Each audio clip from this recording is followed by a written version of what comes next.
Welcome to the MMHP and the 989. Podcasting from the Michigan Rock Legends Hall of Fame in downtown Bay City. Channeling all styles and eras of Michigan music history. From the city by the bay. And now, Dr. J, Sir Fred, Mr. Mike, and your host, Scott Baker. Where exactly Highway's a little slushy in Coleman? spots. But, I know I've been to Coleman, but where is it? just the other side of Midland. Yeah, west of Midland. Oh, okay, If you're going right. up, if you're going west, After or before Sanford? the other after Sanford. Okay. Yeah, It goes if you're running 75 or Old 10, either one. It goes Midland, Averill, Sanford, North Bradley, Coleman. Oh, And you got to remember those little towns are just, population of 8. Yeah. I never heard of North Bradley. yeah, otherwise known as Buttonville Buttonville. back in the day. Yeah, We called it Zipperville. of course you did. And it was one of those places. It was like Hooterville. That's why we named it Zipperville. There was one store, and it was the post office, the grocery store, the hardware store. I mean, everything was in that one building, and it was no bigger than this. But it was a cool old post office. They had the old-fashioned boxes. Well, there you go. Well, that was a while ago. So am I holding you up? No, we're just, everybody's getting warm. We're back here at Studio 163. I'm going to start rolling tape right now if everybody's doing good. And how's things going? I mean, everybody's got a little bit of chill in them. Everything's going all right. You guys made it here fine. So we're Finer back than to frog hair. We're finer than frog hair. We got Levi Hooker Man in the house tonight. How are you guys doing? Good. Hi, everybody. Yeah, Good. Excellent. What she said. I'm with her. Excellent. Excellent. 1-car ride. Made it real easy on y'all tonight. Yeah. We got Dr. J in the house. How's things going, Doc? Real good. Although this probably won't be broadcast when the event takes place, but our first partnership event between the Michigan Rock and Roll Legends Hall of Fame and the Delta Planetarium, we're calling it Madonna 40, celebration of Madonna's first Billboard hit, 1983, and we're going to play some of her videos and show the award-winning short documentary Smelly Little Town. Pretty excited about it because, man, the sound in that planetarium is outstanding. What about the tour? I'm sure you know she's on tour. Did you get tickets? I looked into it. Yeah. A little too expensive for my blood. I know. Well, but pre-sale was Monday. I joined the fan club just so I could get in the pre-sale, but they wanted, again, this is, you're hearing all the complaints about Ticketmaster and everything. Well, this is Vivid Seats. You can imagine this. There was a $260 service charge. Are you kidding me? Service charge. Oh, my Lord. That was Vivid Seats. Oh, yeah. I mean, it's crazy. What exactly does this service entail? They allow you to buy it online, and then they put the ticket on your phone. Yeah. And that's the service charge. Oh, my gosh. Wow. Well, the ticket was, I think, $330, which was pretty steep, but we figured, well, okay, I can swallow that. But then again, you're paying a $60 insurance charge, but they're charging 30% of the price of the ticket as a service charge. Unbelievable. It's just outrageous. And I was just reading, some of the testimony against Ticketmaster, and they're talking about, how these services now, many of them own the venue, they determine everything, and they are making more money than the artist is.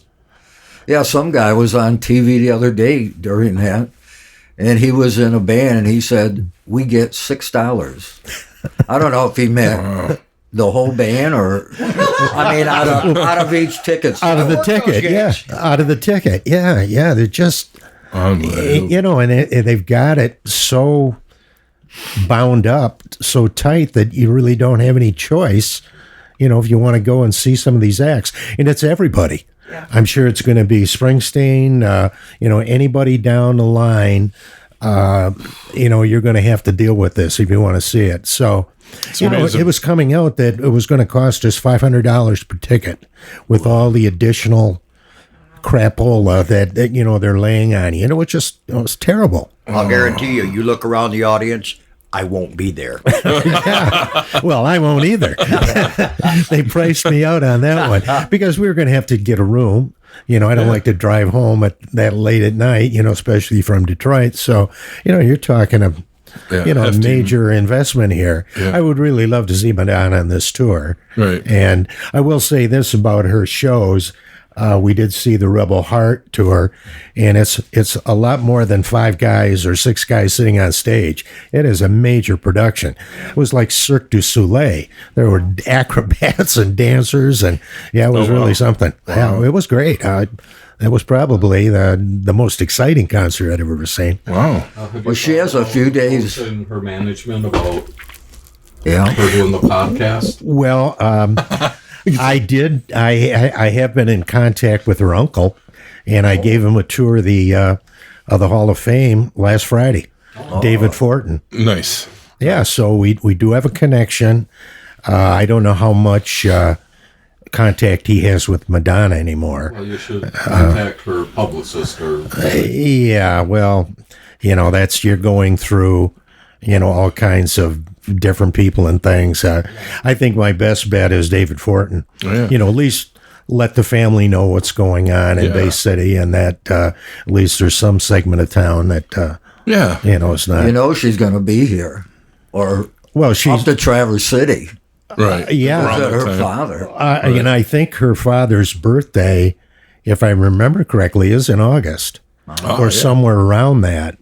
So there is that possibility, and I think I told you that his last birthday, she did come to town and laid flowers on the grave of her mother and her grandmother. I wrote a little note, so there was a little note there. A note as well. Yeah. Again, never publicizes any visits or anything like that, but she was definitely here.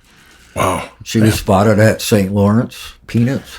Not lately, but I see some that was people. a river roar about 10 years ago. That that's when she was married to Guy Ritchie.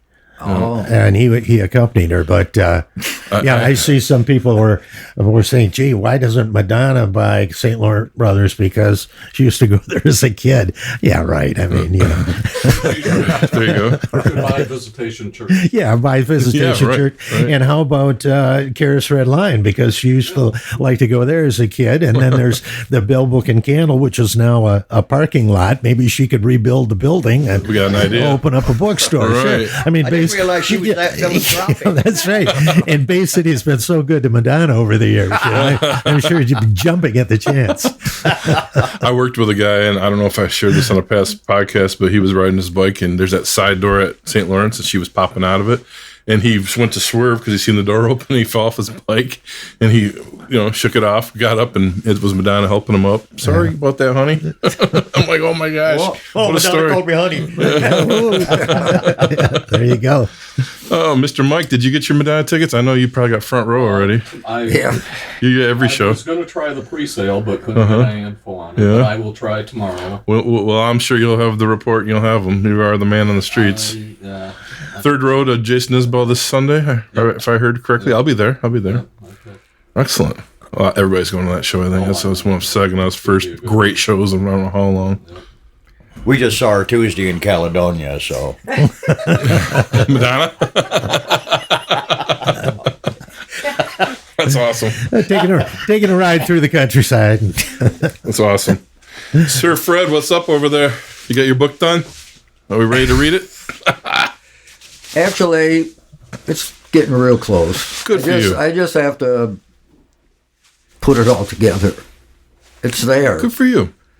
I don't think I'm gonna write anymore on it, but I'm just trying to put it together. Good for you. Book number 3. Yeah, that's awesome. We're starting to really get the feel. I mean, I haven't really broadcast any of this in any of the podcasts lately, but our numbers have really shot up since that we had the Gilmore brothers on here, and we did say that. But I mean, even since then, it's people are consuming the podcast all over now. We were getting a lot of followers and a lot of people talking about books. I seen people last night talking about the Craig Mackey thing, so that's great. You know, little things I pop in your guys' feed when you share it like that, and I was just trying to follow where it all heads. You know, yeah, I'm having a little trouble sharing on my Michigan Rock and Roll Legends Facebook page. Has anybody had any difficulty, or is it just me? I had something pop up on my phone that you did something with it today. Like it said, yeah, but it was a major operation. You know, in them cutting and pasting, and Really? you know, finally getting it up there. It's not just like here, share, and here's the page, and click, and it's on there. And Well, we do have, it and might be a Spectrum problem. We've got Spectrum coming tomorrow. they have that. Let's see. We've had Spectrum problems for like 3 or 4 weeks now. They're putting out new lines, plus the weather. There's all sorts of issues going on. But having said that, there is for any of our listeners as well. We have a pinned post to the very top of our Facebook page, which is our home hub, that has all of our outlets for the podcast, including like Spotify, direct links, YouTube, direct link to Twitter, direct link to wherever you want to get it from. And our Libsyn podcast that hosts our podcast, you can download our podcast on there and listen to it. You can stream it.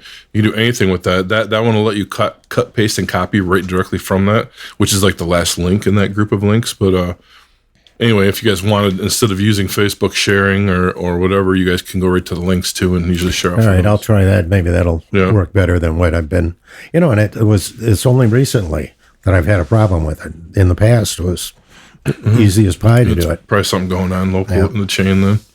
I do know that our YouTube videos have gone up. People realize that when we post the shows, every show that's come out in almost 2 years we've been together now, that the YouTube people that are watching it get to see the photos of the sessions, plus other photos that I found off the web or that the artists have sent me, whereas the regular listeners get the straight stream.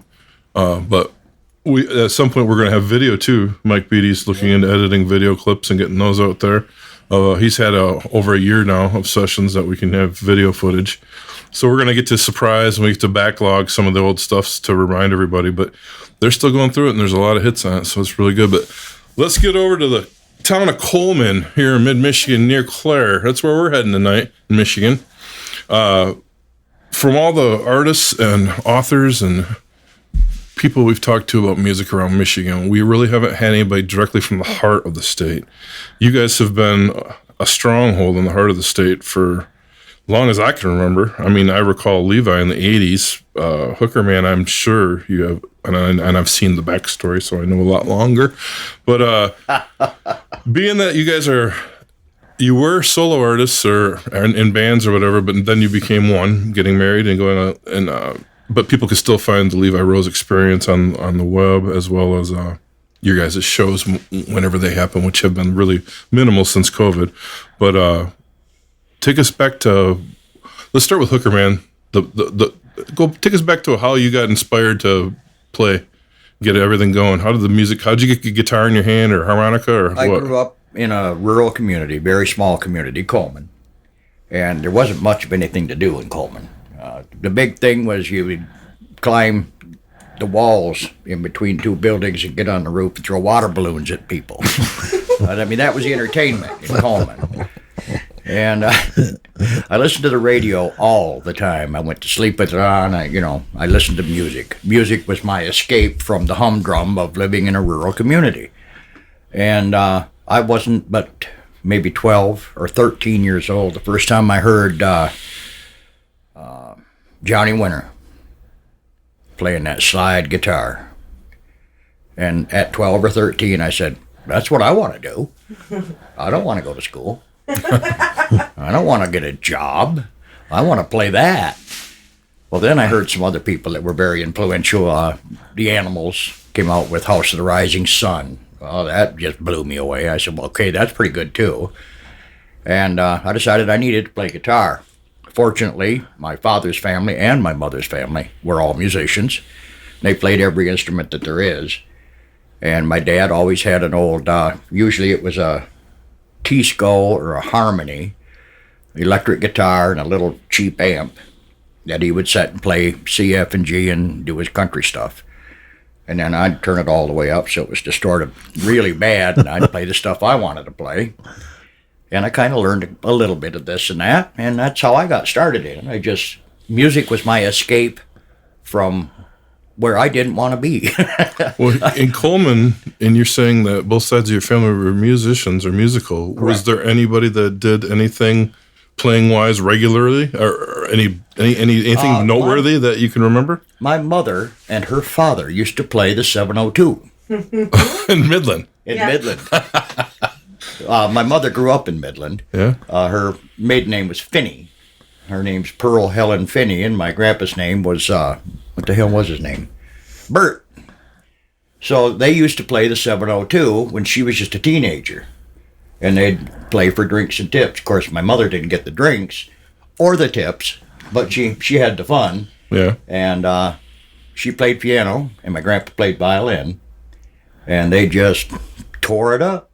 Did they ever get out of town and do it too, or just 702 is your memory? That's all I know of. Yeah, And I okay. didn't even learn that until 10 years ago amazing. when we were playing the 702.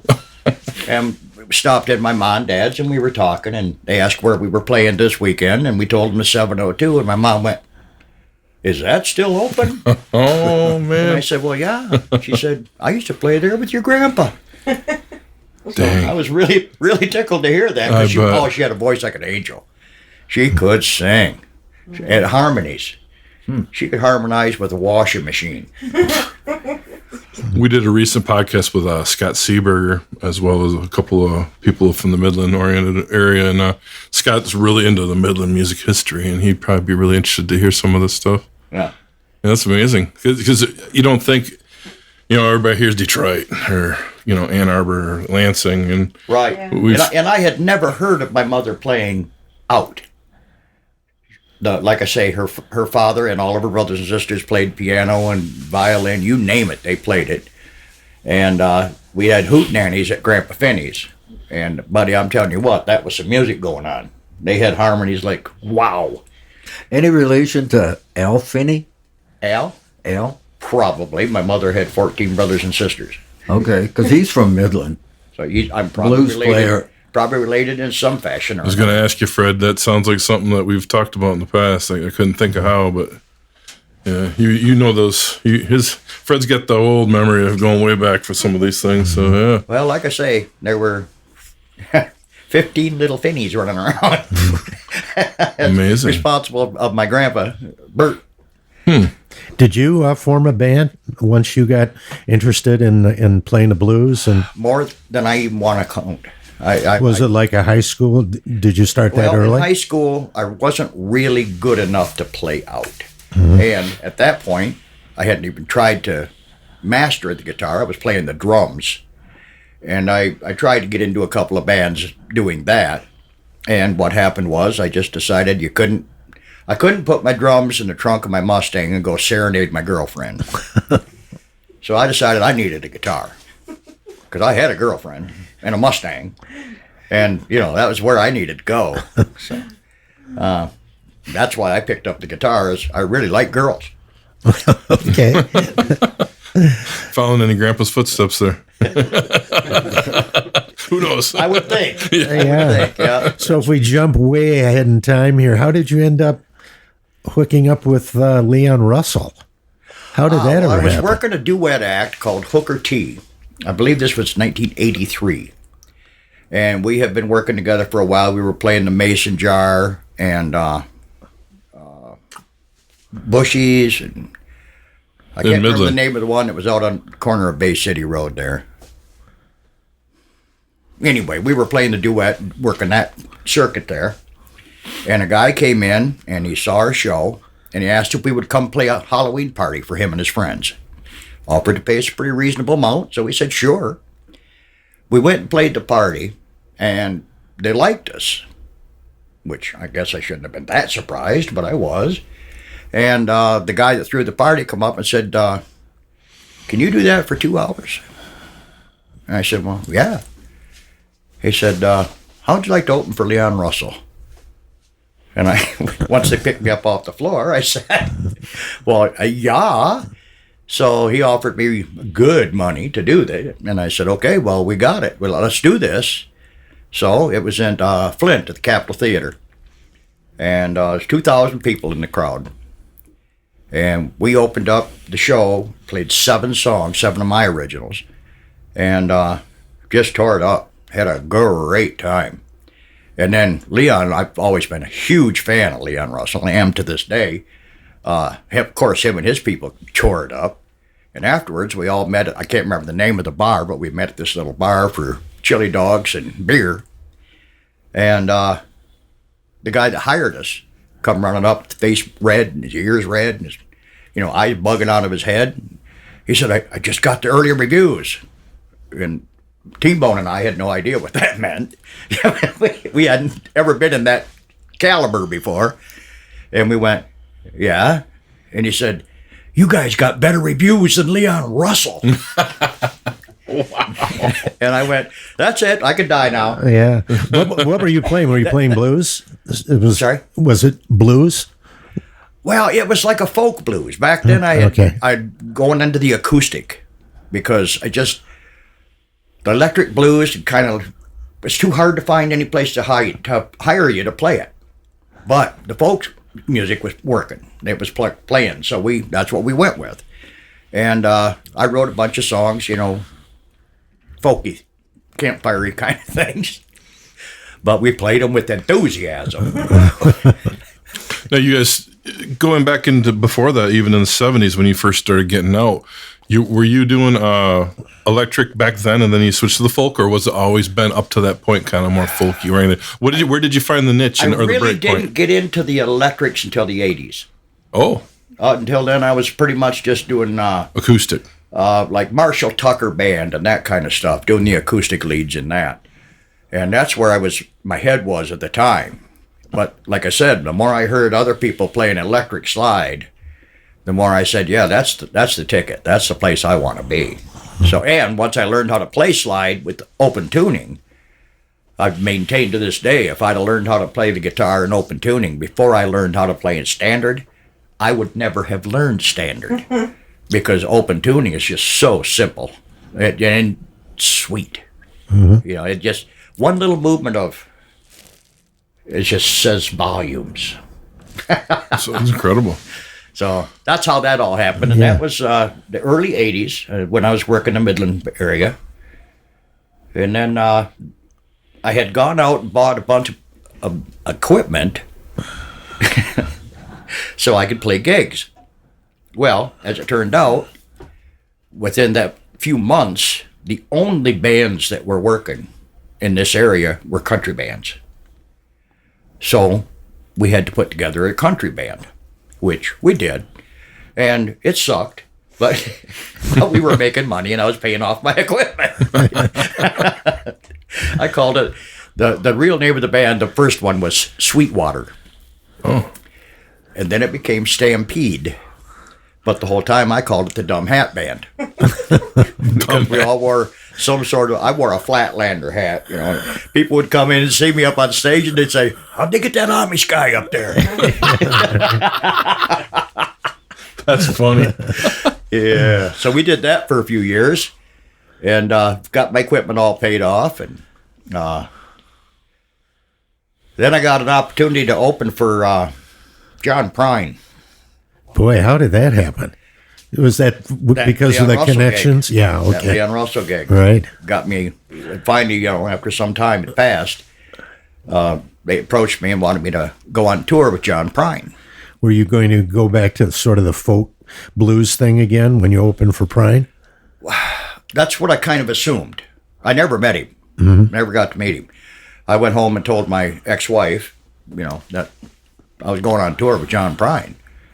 And she says, well, if you go on tour with John Prine, when you get back, we won't be here.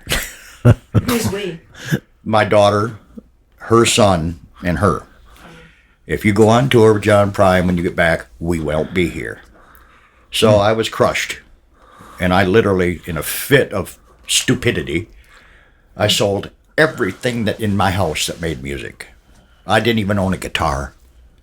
I said, I am not doing this. I'm done. If I can't do it the way I want to do it, I'm not doing it at all. I went for about 2 years where I never even touched a guitar. So you didn't go out with him then? You had the chance, Well, but didn't I go? couldn't bear to lose my daughter. Yeah, well, that's And understandable. she was serious. She's Sicilian, and she wasn't fooling around. And I couldn't bear to part with my daughter, in that way. So, That's a good father. well, she's a good girl. Yeah. Well, you know her now. Yep. Now she's a good girl. Now she, oh yeah, she was a handful. All this used to be a nice dark brown. I never had a gray hair on my head until my daughter turned a teenager. Oh, yeah, well, And then it all went, whew. those are the challenging years. Yeah. So you meet, Levi, how did you meet Hooker? Well,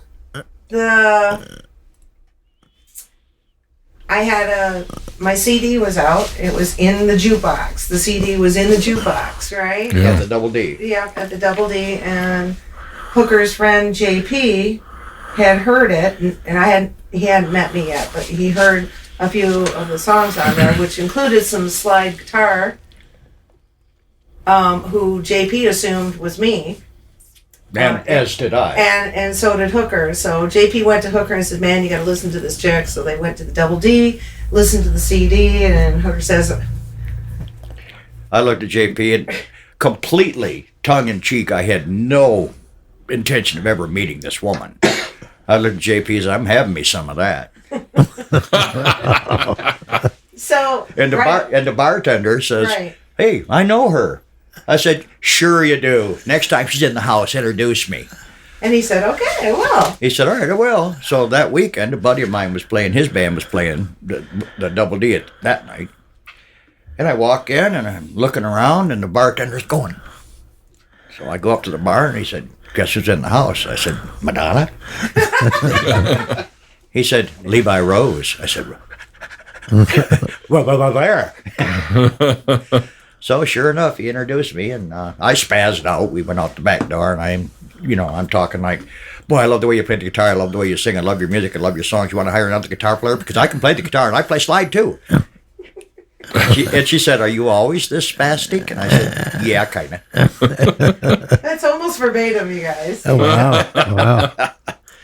So he at that time, you had the band Cobalt Justice Blues Review. Correct.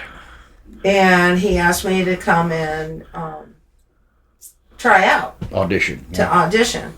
So I went out to Doc's Farm in the garage there, did a few songs with them, and they decided to hire me. I decided to You hire. decided. I don't know. I wasn't part of that process. Well, the boys, at that point in time, I did 90% of the vocals. And I was the front man, and we had been working together for some months, and we had a really good 55 songs that we were just typing.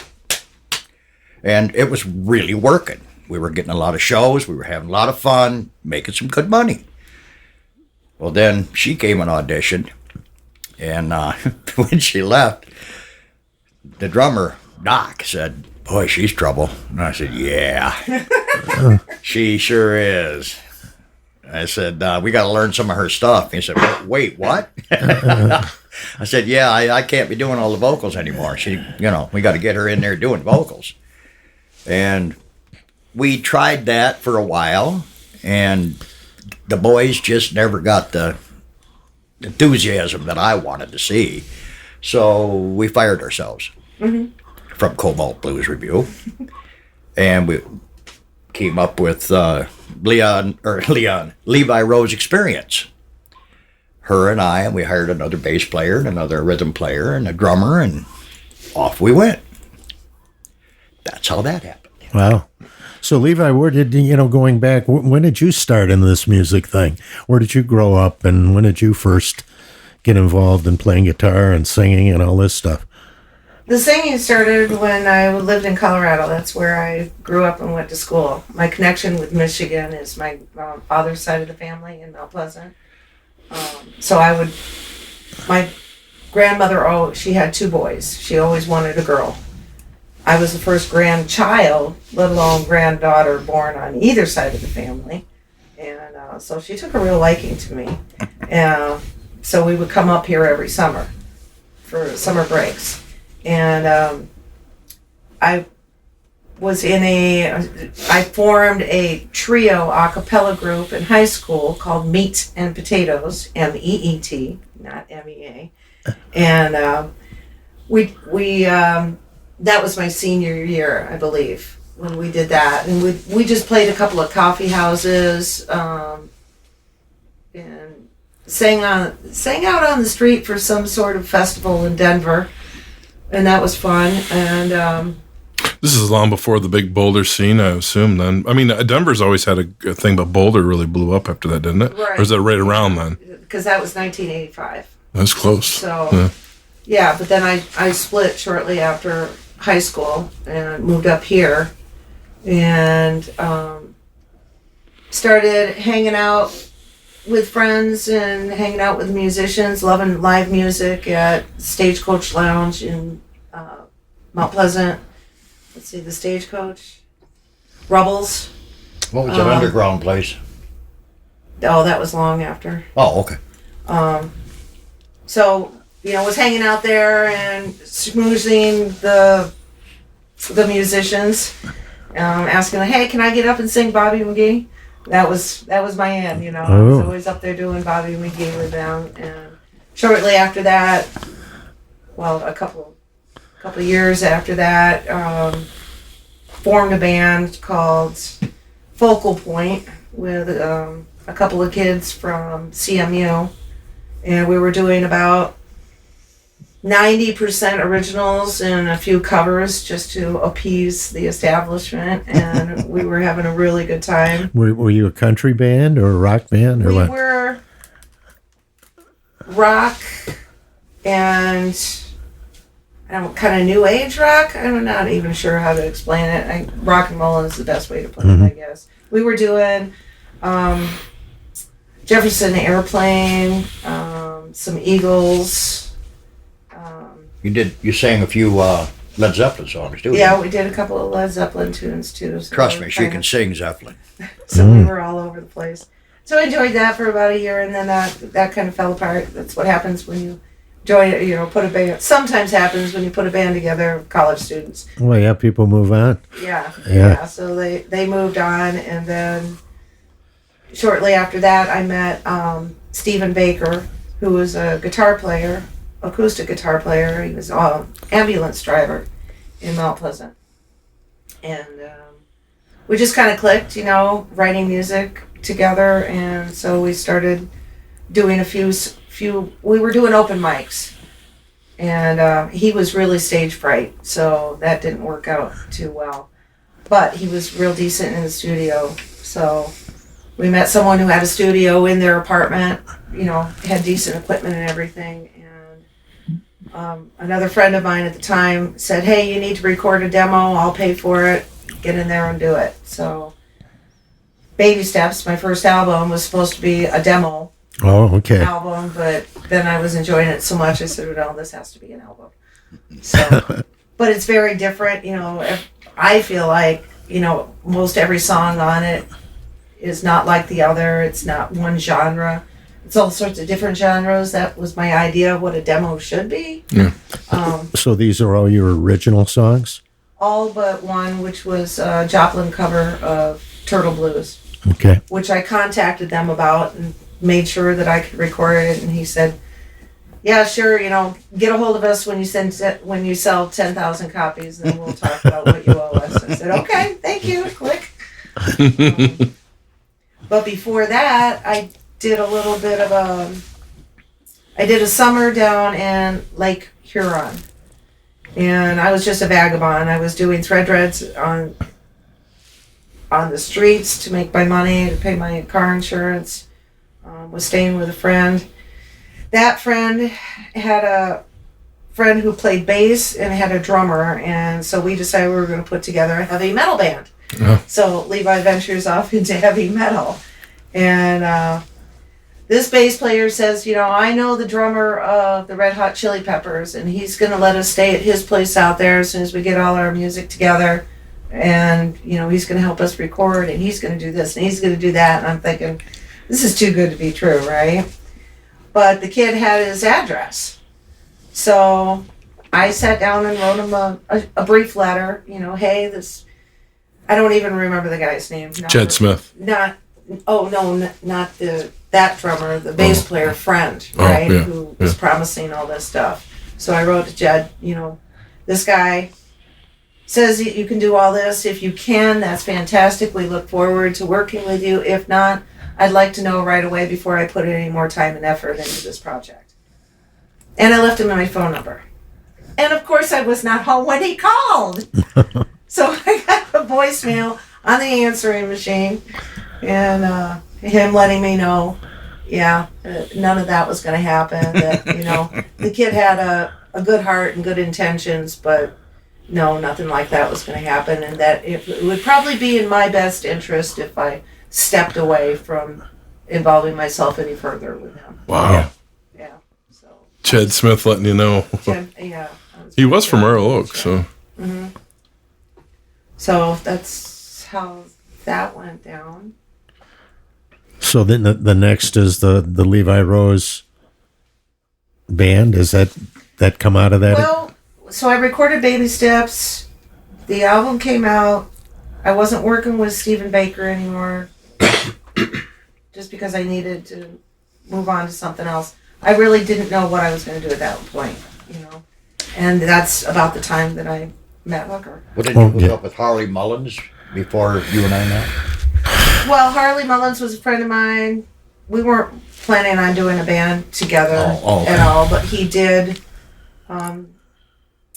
inspired me to write a song on Baby Steps called Taking a Walk. I don't know where it came from. We were just sitting in his room one day. He was laid up because he had broken his leg or something. So I went to go visit him. And he's sitting there playing the acoustic guitar, just an easy riff, and these words just came out of nowhere.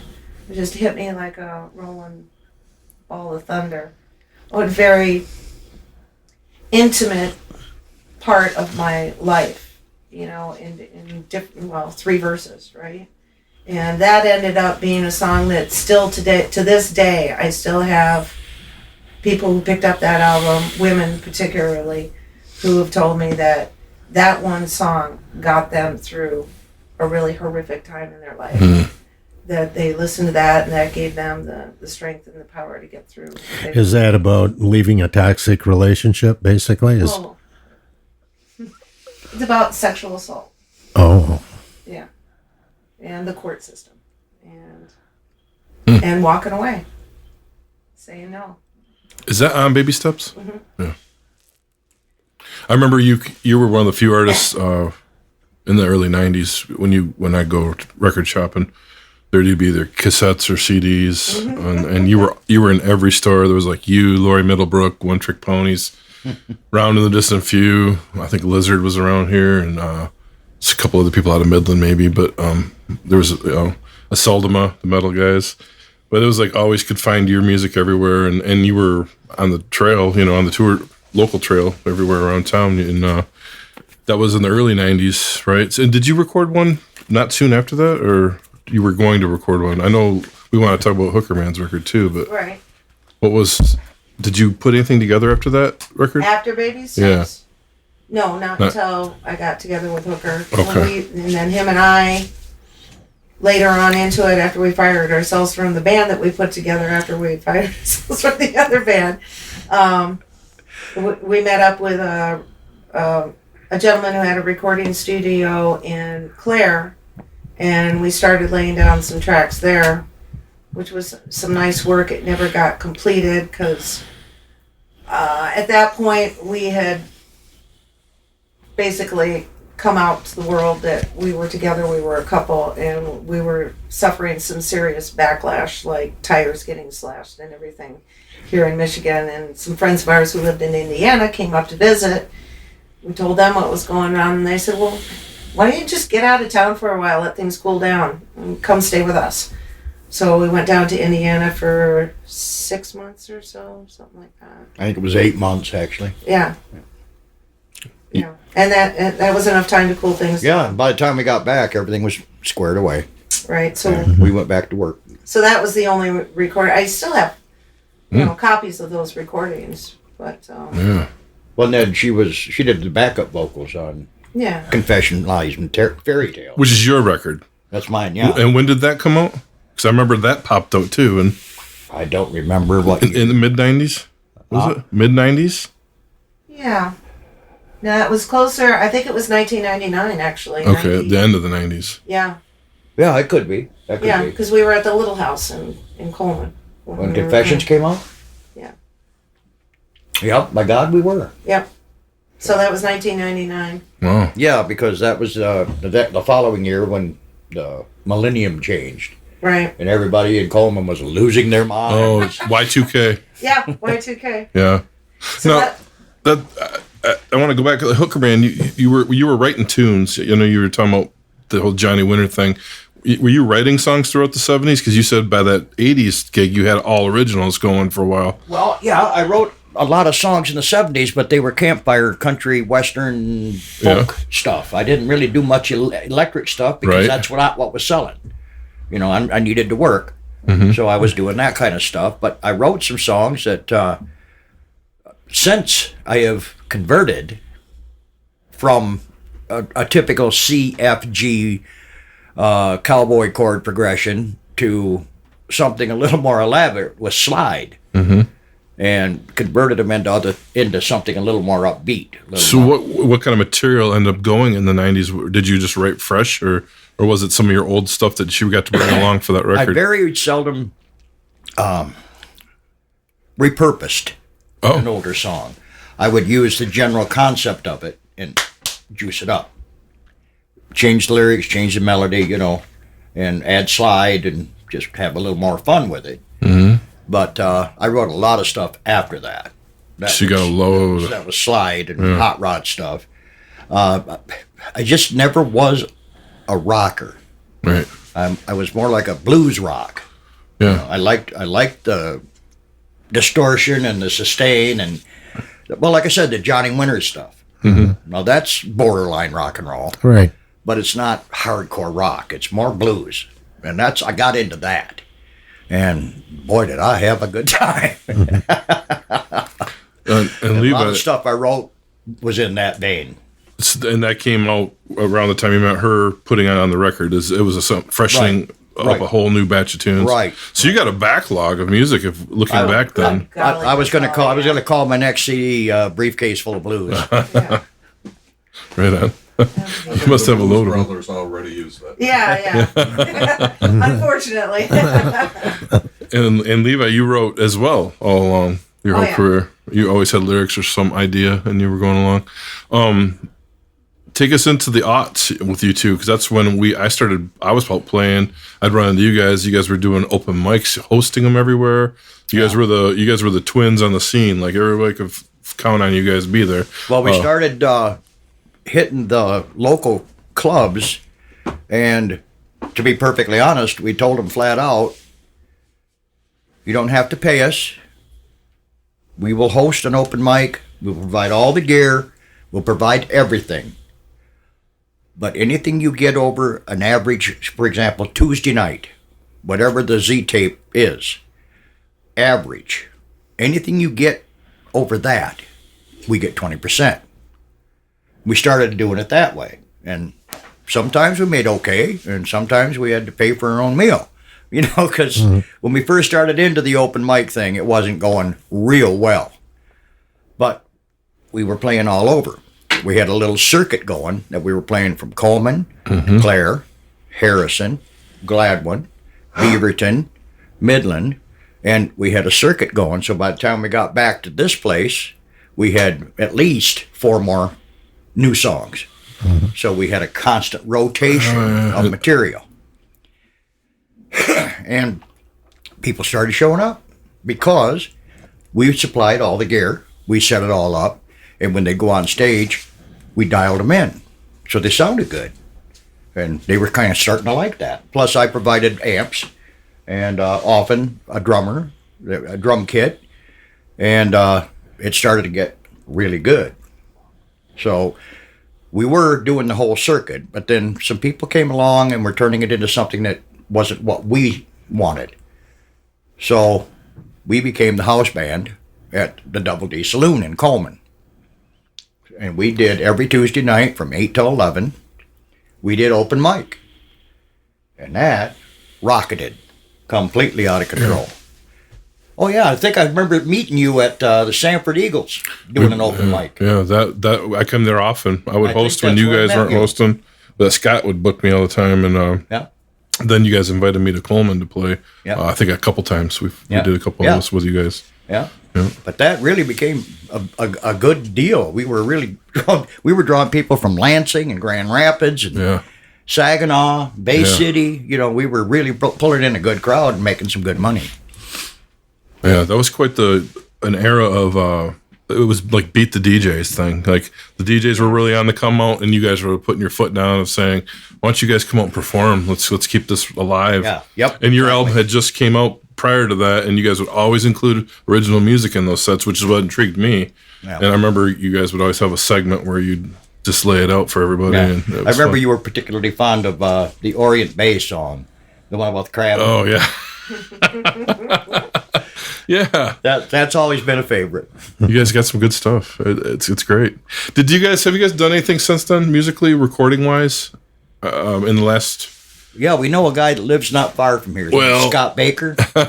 before that? Before that? Yeah. Is there anything else that you guys been up to the whole COVID thing? Like, you guys slowed down a little in that era. Well, You guys were writing. I know that. frankly, I had a real bad bout with arthritis, and some things happened in the music business that gave me a real bad taste for it. Right. And it was so painful to play, I didn't even want to play. You told me that. Yeah. That's And, unbelievable. It was really a hard time for me. I couldn't play and I couldn't sing, and I thought, for all intents and purposes, my life's over. But she got me through it. And you guys started kicking it back in a couple years ago at the studio, at my studio, Harvest Canteen. Yeah, but I still won't. Absolutely will not go back and play in a bar. I was a beer salesman for 30 years, and I'm done with that.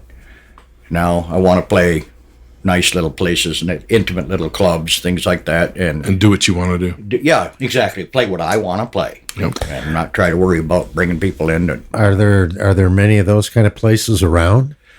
That I mean, even in the bars, there's so few that are even offering live music anymore. Well, go ahead. You're absolutely right, but I look at it the same way I did when we started doing the open mics. When we started doing open mics, they were faltering. Hardly anybody showed up at them because, frankly, they weren't very good. Man, whoever hosted the open mic brought in their gear, and a lot of people that were hosting open mics didn't have really adequate gear. So we started going in and hosting and bringing good gear and good people, and it started to catch on. And at that point in time, there wasn't any place that was really doing that. Yeah. But once we brought an air of professionalism to it, it really started to take off. And we really had a good time. So we did it once. Maybe we could do it again. What kind of place are you looking like at coffee houses or something like that? Well, or like I said, I want to get out of the bar scenes because, like I said, I wish I had a nickel for every time I had to play and sing while people sat there drunk. yeah, I want to get away from that and into a more cerebral kind of grouping. There are a couple places in Midland that I hear are doing really well. Something Midland Grains or something. yeah, that's the one that Bob Hausler plays at quite often. Yeah, My friend and on I the east hear- side's playing there I tomorrow hear- night. migraines and element or something. Yeah. Yes. Mike So Smith I've heard of a is couple of playing those that tomorrow. are doing well. So we thought we would, once we've got a little material, I told her I got 4 songs in the basket that I can get up and play without hesitation and confidence. We'll go out and we'll hit some of these places and see what's going on and see if we can fit back in and, make it happen. There's another little place in Sanford, actually. It's like a winery, a little wine spot that has been, they've got music in there every weekend. Okay. I have to check that out. I didn't hear about that. Just a small, intimate atmosphere, I think. I think there's a lot of musicians right now that do original music mainly, or come from the aesthetic of the old background, are looking for the places where they can be heard over just a bar where you're expected to play two Stones covers and whatever else the audience yells at you, and a couple of your own. Right. It's a movement again. It's starting to change around. I hear it from other original musicians, Yeah. That's been my thing since day one as myself. But one thing we didn't touch on tonight yet, and I wanted to ask you, Levi, you've played with a handful of girls out of the Sanford area, and you guys, wherever you go, there's always, can you name them and talk a little bit about how the spark of the quartet of the ladies and all that? There's like when people went to get background vocals for records, you could always count on Mid-Michigan having them because you guys were always part of this thing. And there's you and Kimberly McGoran, Kelly Beck, and Deb Cochran. Yep. Yep. Kim Mall. Yeah. Boy, she can Who's sing. the other one, Papa? She's still kicking it. Carrie West Bay. Carrie, and she's north of you guys. She's Grayling, right? But she was. Yep. Carrie's. She's all our those troubadour right now. ladies were really huge in supporting open mic because they understood what we were. Another thing that we were trying to really promote during that whole time was original material. Yeah, that's why you guys called me. Right. You're like, hey, you got a record out. Can you bring some of that here? Right. And I'm like, an open mic wants you to play. I never played open mic, so Yeah. it was more fun hearing that from an artist than rather than show up and see what's available, And the thing that was cool about that grouping, at that point, I was just starting to be brave enough to play my guitar out. Did you say that you didn't play guitar up until you met Hooker Man? I knew 3 chords when I met Hooker. And now you can get through a Now whole she evening. knows. Now I know 5. I know 5. I even know how to play bar chords, It's true. which I never thought in a million years when I first learned them. I said, no, this is crap. I'm not doing And this. 7ths and 9ths. Yeah. So when Deb Cochran plays keys, right? Kimberly and Kim play guitar. Kelly Beck was pretty fresh to the scene of playing guitar too when we all first met. And mandolin. So, and Kim all plays. They both play mandolin. Yeah. But getting together, it was girl power. It was empowering. It's one thing to have the guys show you licks and everything, but it was a whole nother feeling. I think I saw that before I knew of you and Hooker Man together because it was always a pairing because Kimberly McGoran jumped early on with what I was doing. Yeah. And I think that's where I realized you were up north doing your thing. And I already knew your CDs. I mean, everybody knew the music to come through from my era anyway, but it was like, oh, these chicks are always getting together singing up there. And there's a few photos, and Deb moved away, and you guys had a little reunion when she came back for a funeral. Yeah. Yeah. I remember the funeral for our buddy here in town. We still stay in touch. Matt Douglas. Yeah. For Matt, yeah. Oh, yeah, man. So that was a fun reunion. We did that, and then we also played a little 2-hour gig at Decker's Bar in Midland. Funny story about Decker's, if you'd like to hear it. Oh, yeah. Yes. Hooker and I were playing as a duet. I think it was an open mic at the whole. That bar I can't think of the name of. Okay, it was it's not there anymore, but it was. What's the name of the street in Midland? Bay City Road. Bay City Road. It was in between Bay City Road and Bay City Road goes. McNamara's. No. Yeah. No. Okay, well, this is the way I'm remembering it. Bay City Road, and it goes this way, and the one that goes this way, in between there was a little bar. I can't think of the name of it. Okay, well, the way I remember the story is we were playing at McNamara's Pub, and the soon-to-be owner of Decker's, or he'd already bought it, Oh yeah, Jim. stopped in, watched our show and everything, and he said, how would you guys like to come in once a week? I'll pay you X amount, which was a good money, whatever he had offered us. I want to get the music going in my new bar. He was from California, and we had this really nice discussion about, businesses don't have to be fighting against one another. We can build one another up and not take anything from one another. And that's the kind of vibe I want to bring to Decker's Lounge. And I want you guys to come in and help build up the music scene for us. And we said, well, sure, this sounds like fun. We get paid and you're going to feed us and we get a nice venue. Every musician likes to be Well, fed. sure, Right? certainly. Yeah, and they serve good food too. So we there was another spot we were opening up for open mic. And Decker's, as far as I know, is still going pretty strong. Yeah. With I just everything. remembered the name of the bar that I'm talking about is Bushy's. Bushies. I was thinking the Boulevard No. was no, Bushy's. No. Yeah. So Boulevard. Now, you guys brought an acoustic. Are you guys going to give us a song or two tonight, or whatever? You guys got a Yeah. little something we can Please. regale us with, please? Yes. We've only We been love blessed it when we with, get music on this thing. And I was just telling these guys today about bringing a guitar, and they're like, "Why didn't you tell us this earlier?" And I'm like, "I'd forget about it. I mean, we get Yeah, surprised come with on, it. Scott. Yeah, What are we paying you all this money for? If you're not going to remember that. So, are you a fan of John Lee Hooker? Pardon? Were you a fan of John Lee Hooker? still am. Okay, well, I'm just wondering. Elmore James. Oh yeah. Well, anybody that plays slide guitar with soul and passion, I'm a fan. I love them all. I did bring one song for you. good, All right, And great. it's an original. cool. Because I got the vibe from Scott that he would much rather have an original than a cover. Yeah, if you guys can, that'd be great. Wow, what's wrong, baby? It's just cold weather. Yeah, It's another reason, one of the reasons that I fell in love with him, the stories. Oh, yeah. 27 years we've been together, and I just heard a new one the other day. Okay. First time ever. So that's why I go ahead and listen to the old ones. Well, sure. I know sooner or later another new one is going to pop up. So this is a song that I wrote when I was working at the... This sounds so corny. When I was working at the Mount Pleasant bowling alley. On the back of an envelope, right? I mean, it's just classic. Oh, what more Right? inspirational place would you and need? What musician hasn't worked as a grill person at the bowling alley, There you right? are. And written a song on the back of a napkin. Right, yeah. right, true. So anyway, I was thinking about an old friend and just kind of, again, like that other song that just kind of spilled out. And What's it called? old friend. Old friend. I like to keep it simple. Old friend.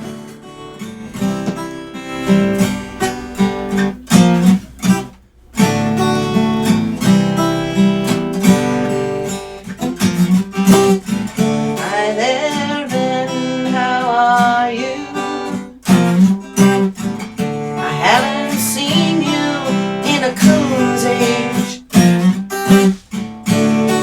Took no words of wear and tear and living. Yeah, it's really good to see you again.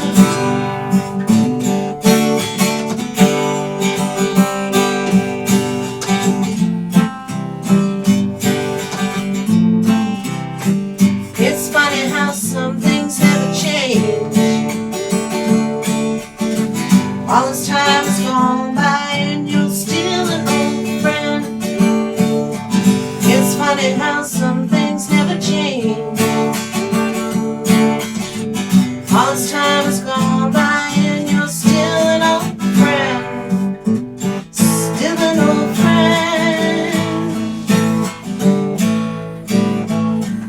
I can't say that you haven't been on my mind. Now and again I catch myself smiling, thinking about the good times so long ago. It's really good to see you again.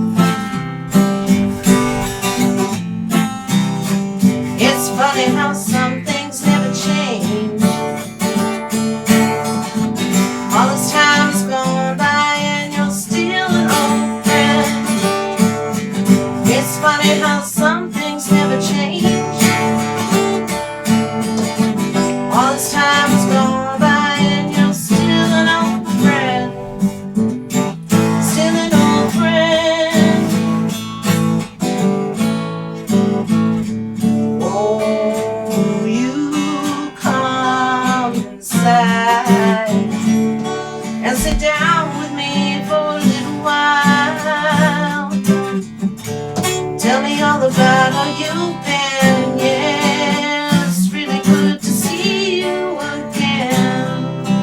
Yes, it is.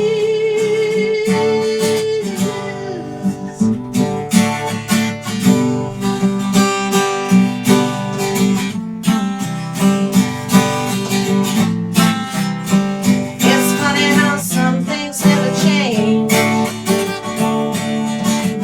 All this time has gone by and you're still an old friend.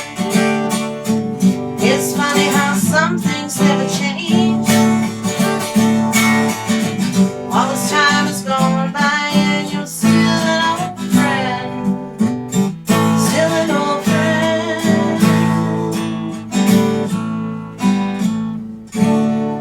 Woo! Yeah, Thank you. it's nice.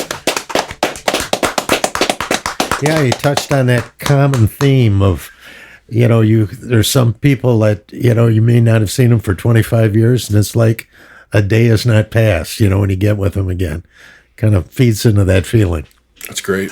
Thank you. Thank you. One of the two of the lines I really like in that song. Haven't seen you in a coon's age. Where have you ever heard that in the song? That's right. I don't know. Right. But That's great. You needed it. That's kind of It's a finally- regional thing, yeah. right? It is. I didn't hear that saying until I came up here. Well, that's a Michigan saying, sure. And then the double non-ton, did we catch that on the last verse? Maybe. Yeah. Think about it. I was just enjoying the song. Can you explain it? Maybe later. All right. This is a PG show, right? That's right. Sometimes. And we'll just leave it. Is that something about coming? Won't you come inside? Yeah, there we are. Gary remembered the lyrics. See, I was Well, just there you enjoying are. the tune. I'm impressed. Double non-ton is My mind is always in the gutter. What can I say? Well, when we're sitting in Studio 163, where the normal podcast coming out of here is usually X-rated. So yeah, that makes sense. Okay. That explains the horns. Yeah. Hooker Man, you got a tune you want to play or not tonight? No, not right now. Okay. I know you've been warming up. I heard that you've been playing pretty much since November or December. She said every day he's been playing lately. So That's fact, and it's beginning to work. it's But, beginning to look a lot like Hooker I have Man a lot here. of difficulty with the arthritis, Shoot. Wow, brother. but Spring is on its way. When Yeah. the That's temperature right. changes, it really does make a difference. Oh, this is the worst time of year in Michigan where it's cold and damp. well, and as she pointed out, I've been playing even through the discomfort, Yeah. but it's not sounding Up to your my part. standards. Yeah. Up to his standards. I'm here to tell you it sounds great. Yeah, sounds good. You guys we wish are. you the best. Yeah, I'd say if we get you guys back out doing those little intimate shows by the end of the year this year, I'm looking or forward to even getting back in the studio. Yeah, Yeah. Looking I know. forward to get there. I know there's a lot of work to be done, and Levi's on my new record. I'm going I've to. done that myself. All right. Well, thank you too for coming. We had Yeah. a great show. It was wonderful meeting you. You guys, I really appreciate it. Really, really, really good to meet all of you.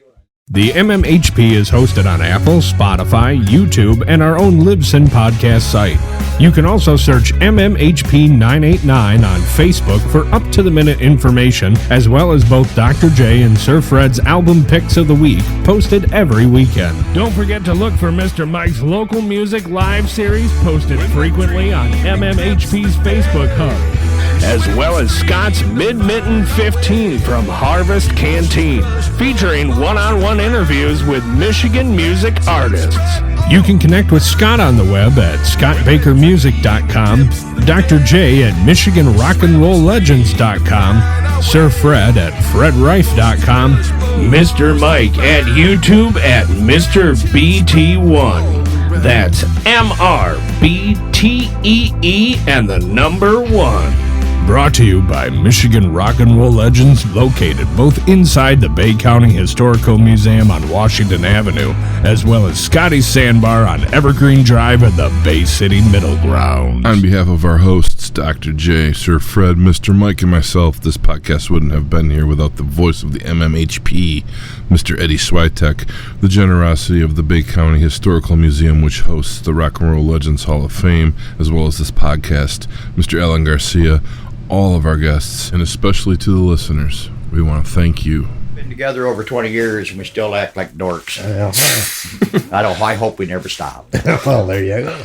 27, but I'm not really counting. Yeah, that's We got the dorky romantics, so hey, at least we got some Michigan music here tonight. yeah.